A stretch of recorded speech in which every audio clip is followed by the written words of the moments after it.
Hey everybody, how's it going? Siri Love Drive here, and today I'm playing Entropia Universe.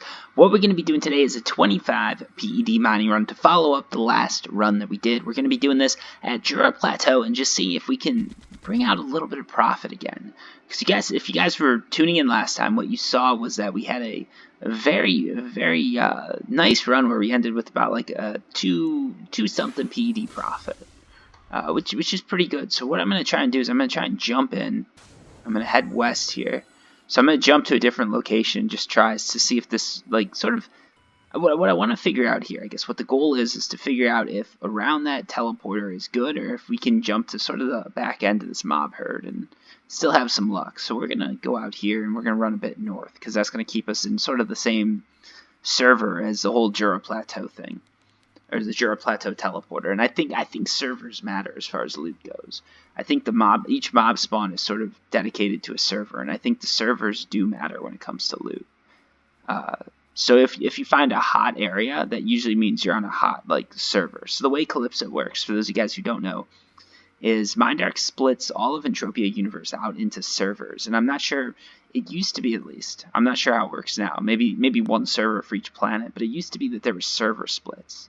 And you could see it by just like the textures. They wouldn't mesh together between servers. There'd be a line, like a real ugly line just running through.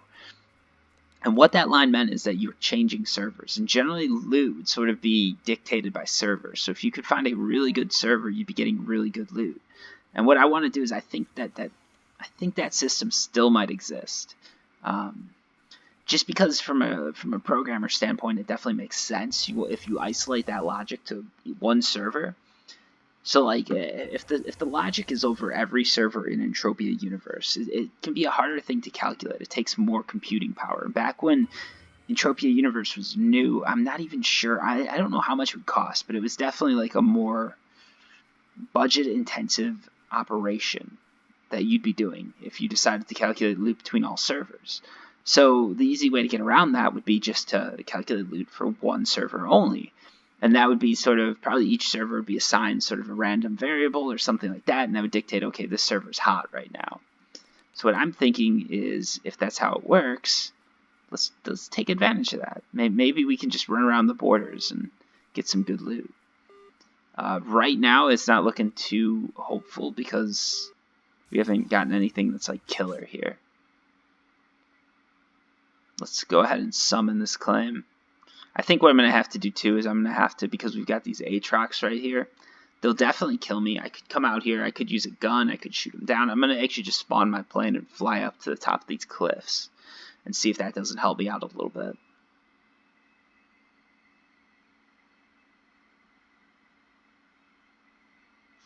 First, let's go ahead and get this Melchi water.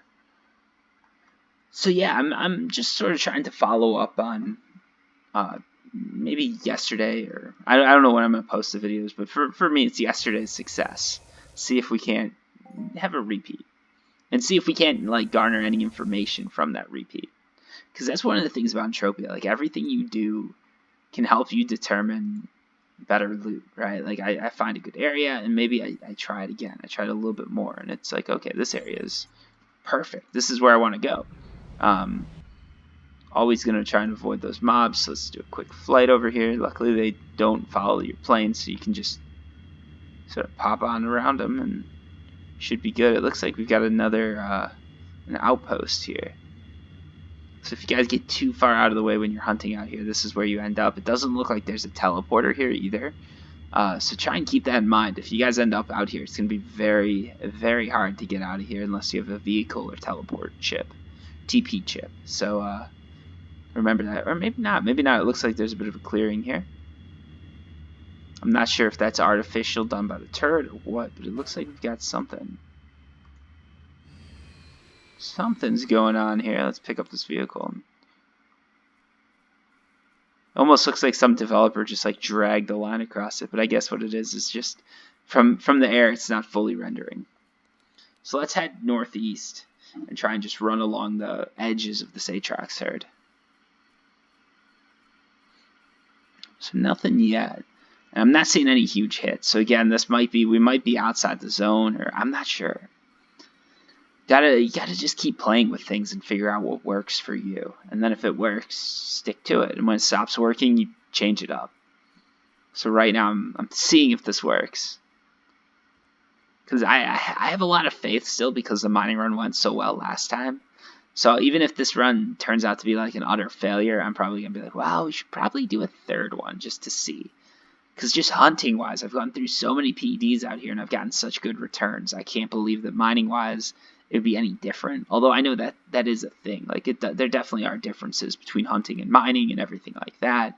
So you don't need to come on and tell me that I'm wrong. I know. The loot pools are definitely different, but still, I don't know.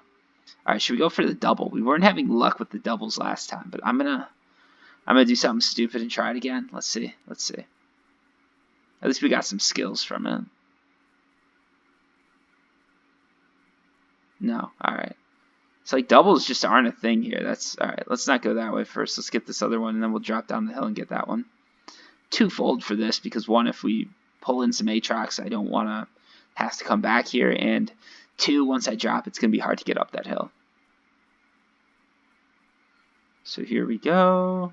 Just grab this end matter. I don't think this is going to be too big of a claim. It's probably going to be like maybe 1 PD, 2 PDs, somewhere in there.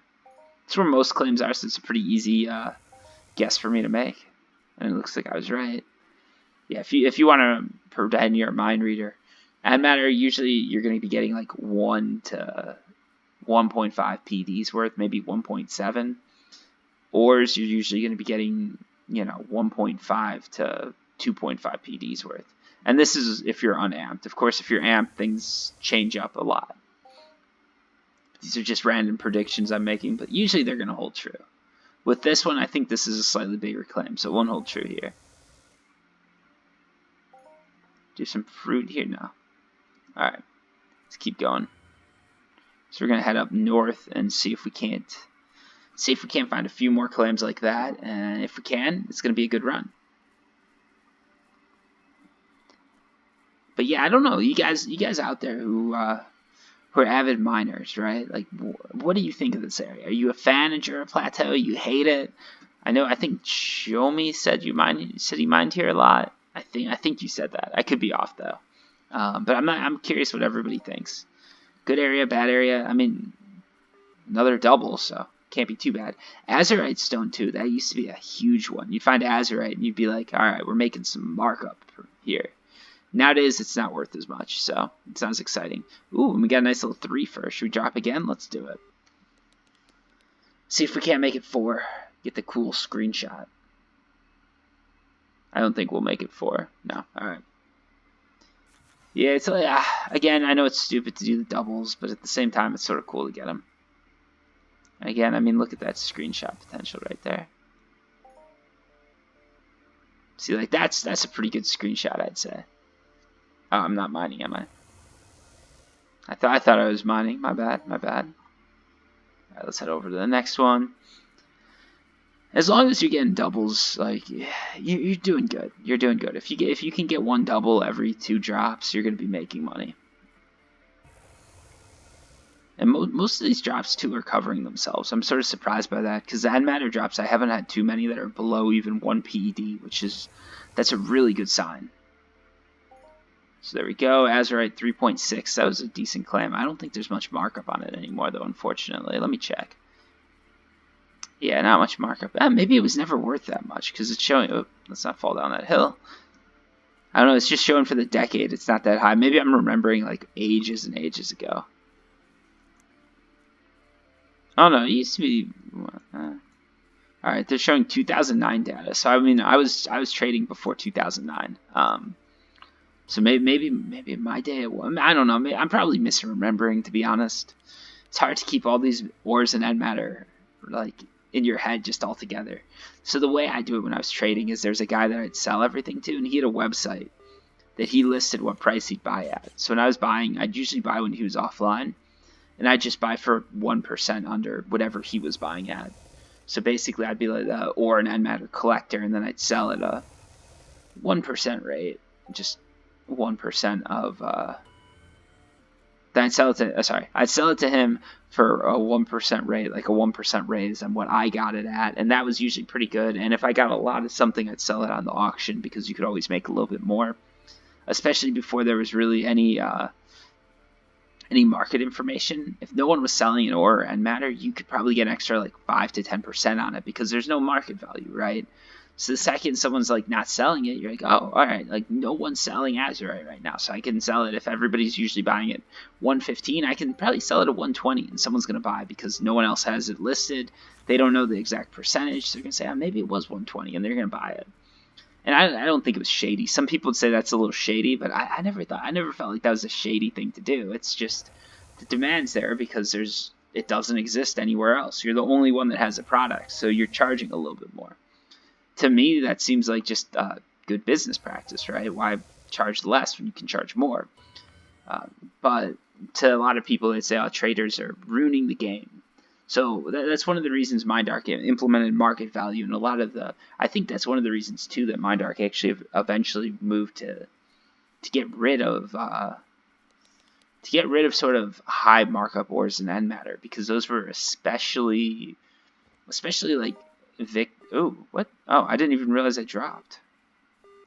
I really did not realize I dropped there, and then I just saw a claim. I'm like, oh wow. But I think ores and end matter, anything that's stackable, was especially victim to like traders just buying it and sort of hiking up the price. And a lot of the time it wasn't even hiking up the price. They're just buying it low.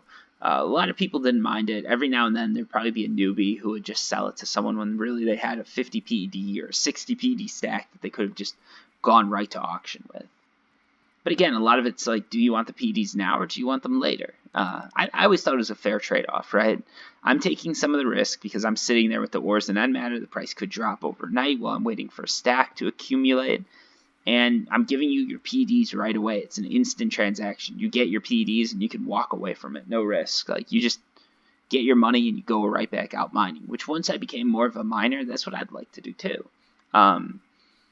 But a lot of people hated it because they said, oh, you're taking advantage of a situation, and now there's not that many. Well, there's still traders, but now it's I don't feel like there's as much backlash just because they're not able to make as much. Because back in the day, especially, like the site I'd go to sometimes would be out of date, especially for high level stuff. So like something like platinum, it could be out of date by 100%. So like platinum, I think at the time was worth 900%. Let's say it literally would get up to those prices. So it was worth like 900%. Let's say. Maybe this guy's site would say he's buying at 800%. So I'd see 800 and I'd say, okay, well, if I want to make money, I'm not going to get much platinum, but I want to make a lot off of this because it's a high markup. Usually high markup, you add a little bit of more of a percentage to. So I'd buy like 3 PDs of platinum for, 700%. And I thought like, okay, he'd buy it for me for 800. I'd go check the auction, and on auction it's selling for 1,000. And people would say, well, you just ripped someone off. And it's like, well, I did rip someone off a little bit, but like they could have gone to the auction and checked too. They knew it was a high markup ore. It didn't matter if they know anything about the game, and you're not finding platinum as a newbie. So it's like, I'm not really ripping them off. The most thing you can say I'm doing is like, we're all making mistakes, and maybe I could have paid them more, but it's capitalism. That's how it works. All right, so let's let these guys attack me. We're going to head back and sort of total everything up. So I guess this video was sort of an in defense of traders type of video where I'm just talking about how trading is not the evil that people used to. I don't think anyone does anymore, but the evil that people used to make it out to be. And we got no skills from those Aatrox. They just killed me, which is very rude and very unappreciated on my part. I would have really liked for them to give me some evade skills so that when I hunt them, it's easier. But they didn't do it. Alright, so let's check this out. Everybody has these backpacks. I feel like I should buy one. Anyways, let's check it out. So, 25 PDs we went out with. We're going to have 1 PD sitting here. Yep, in probes. So that's there. That's confirmed. Let's throw this on first. We know that was 3.8. I don't know how much melt should we have. Ooh, not bad. Cal, that's a little one. So now we're going into sort of the bigger PD values. So now we're at 15 PEDs. The question is, do I have 10 PEDs of Belk? I don't think so. I had more than I thought, actually. So overall on this run, we took about a 3.8 PED loss. There's going to be a little bit of markup there to make up for it. Belk has a little bit of a higher... No, actually, Belk doesn't. Sometimes I think it does, but it doesn't.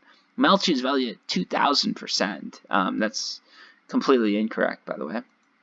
But you're seeing about probably like a 1% markup that I'm going to make on average off of this. That's not really much. But overall, we still lost about 4.8, maybe 4.5 PDs. So, if anything, if you guys are watching this video and you want to know what to like ascertain from it, I'd say Jura Plateau, you probably want to mine closer to the teleporter. But that's just my conclusions off of a 25 PD run. You guys have to make these choices for yourself. But hopefully this gives you like something to think about. Maybe it gives you some ideas as far as where to mine. And maybe you guys can run with this and get some good loot. Anyways, thank you for watching. I really do appreciate it. Until next time, peace.